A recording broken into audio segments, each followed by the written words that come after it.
Hello po, magandang gabi. Ito naman po inyong abang lingkod, nagbabalik. Yan. Mga 9:35 na siguro or ng oras natin ngayon. Medyo masarap ng ihiga.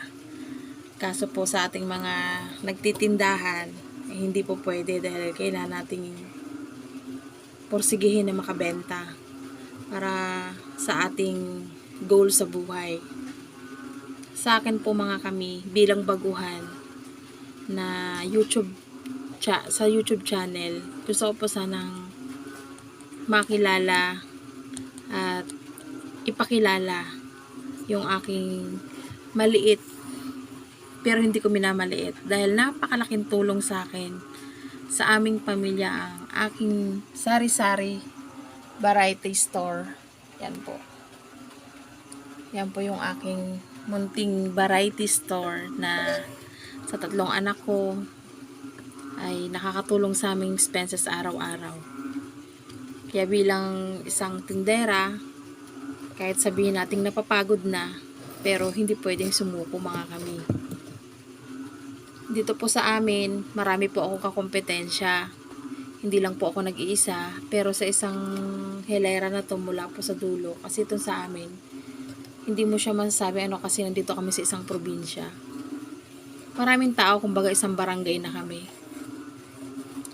Nung nag-uumpisa pa lamang ako mga kami, 500 pesos lang po ang aking puhunan.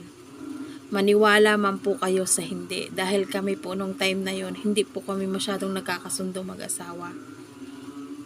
Kaya po, gusto kong i-share sa inyo na hindi hadlang ang pag-aaway bilang mag-asawa, ang hirap, hindi hadlang yun sa nais mong marating. Pinakita ko po sa asawa ko na sa 500 pesos, frozen lang po ang binili ko, pinautang ko po yun. Weekly po ang singil ko. Rolling na naman, tiniis ko na huwag bilhan ng gusto yung mga anak ko na hindi naman kaya ng budget. Tiniis ko po yun dahil ang sabi ko, pag lumaki tong puhunan ko, dun ko po makikita kung proud sa akin ng asawa ko.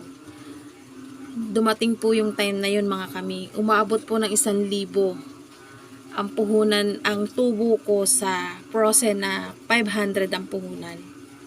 Hanggang naririnig ko na yung asawa ko na madamot daw po ako sa anak. Hindi po ako madamot. Gusto ko lang po talagang ilagay sa tama kung ano ang mararating ng ginagawa ko. Dahil may trabaho naman po siya. Ang mga lalaki po kasi, hindi naman po lahat.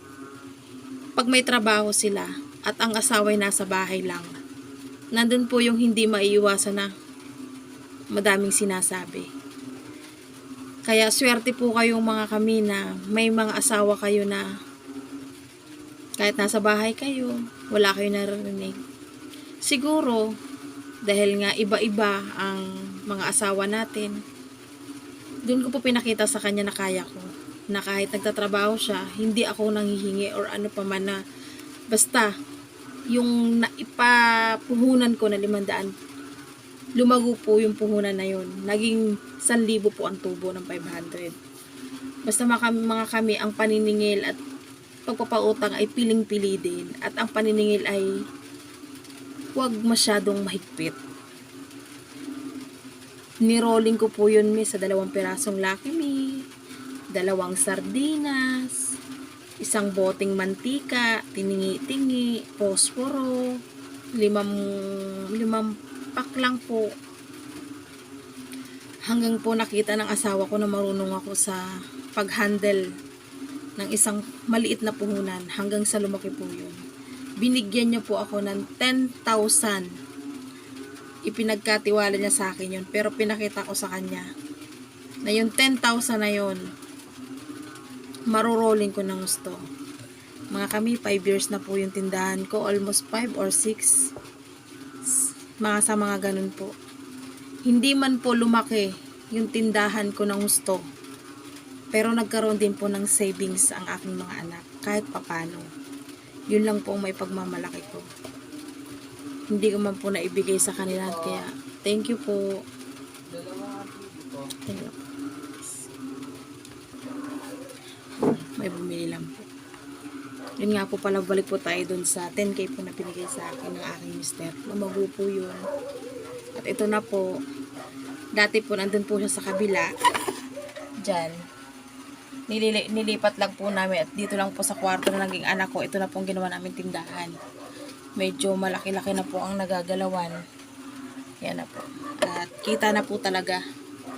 Noon po mga kami naramdaman ko yung, alam mo yung kapwa mo na parang ayaw nilang bumili sa'yo.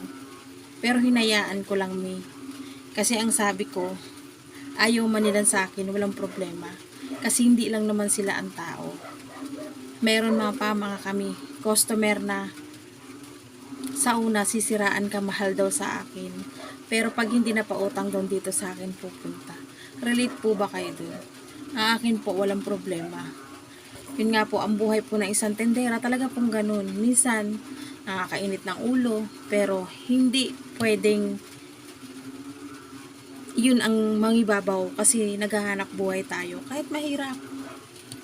Kaya go lang. Kaya ito nga kahit papano nakakaraos. Dumating din yung pandemic. Relate po ba kayo doon? Lahat po tayo, lahat.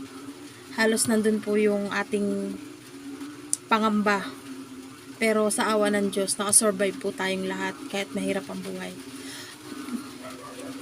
Kaya po, wag po kayong mananawa na manood po sa aking YouTube at mag-share po at mag-like sa aking YouTube channel.